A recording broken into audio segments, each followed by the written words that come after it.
He said you guys were in a relationship and that you were the mastermind behind all of this, and it was your idea because you wanted the $1 million life insurance policy, and he could take over George's job, and you guys would be set to be together. And that was the whole deal. Well, I can tell you that's a lie. I'm gonna do it by myself. Everybody loved George. To the public, she was the picture of heartbreak, a devoted wife shattered by tragedy, crying out for justice, and when her husband was killed on his own front porch, it seemed like the work of a cold-blooded stranger. But what no one knew was that the woman begging for answers already had them. At around 10:30 p.m., police would respond to a 911 call from a woman saying her husband had just been shot outside their home. But what they would discover was a tragic scene. George Young had been shot and killed. As police scrambled for answers, they uncovered a devastating truth. The one behind it all was the same person who shared his bed, his wife, mother to his 3 sons.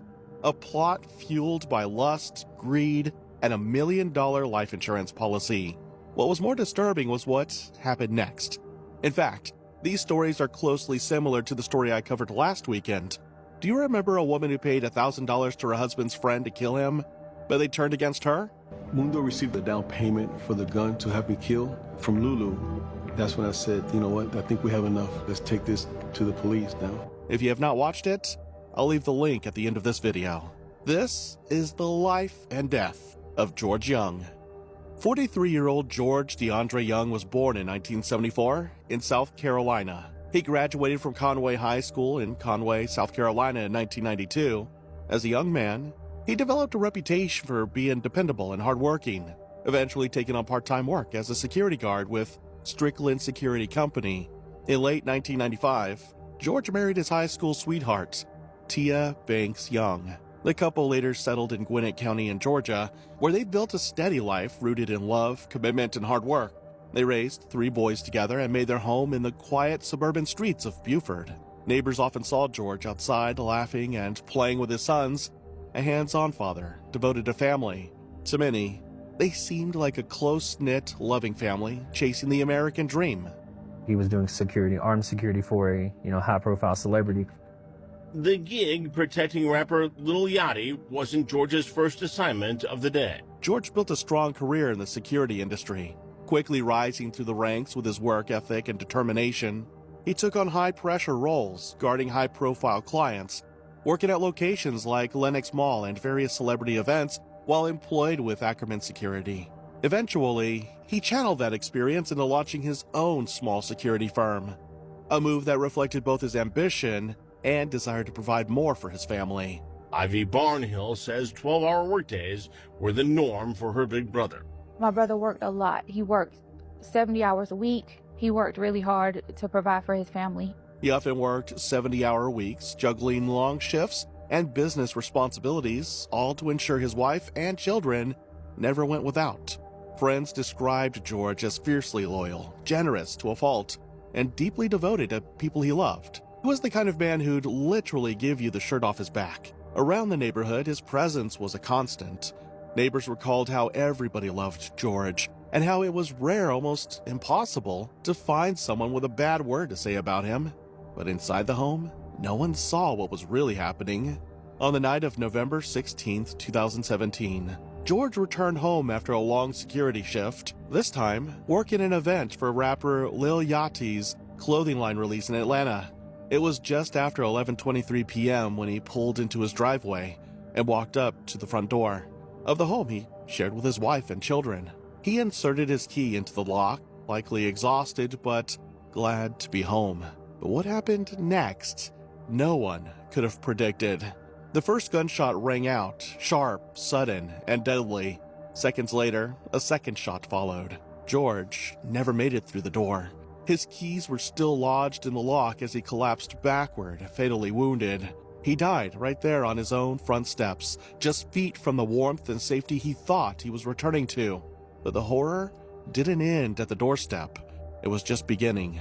It wasn't until 11:31 p.m., roughly 8 minutes after the gunshots, Tia Young, George's wife, finally called 911. She told the dispatcher she had heard 2 loud bangs outside but requested that responders arrive without sirens, saying she didn't want to wake the children.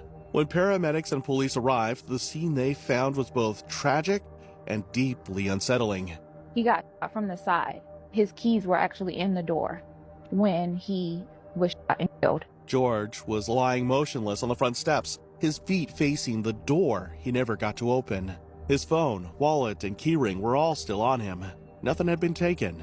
There were no signs of forced entry, no evidence of a struggle, no robbery. At first I thought it was gunshots, but I wasn't sure what it was. I know if it was firecrackers. Tia Young also shared what she had heard that night.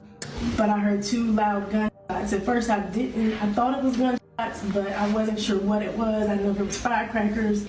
Investigators immediately started to try to piece together the situation. First, they turned to his workplace, wondering if an incident from his security job had followed him home. But after speaking with his colleagues, they found no evidence of any altercations that night.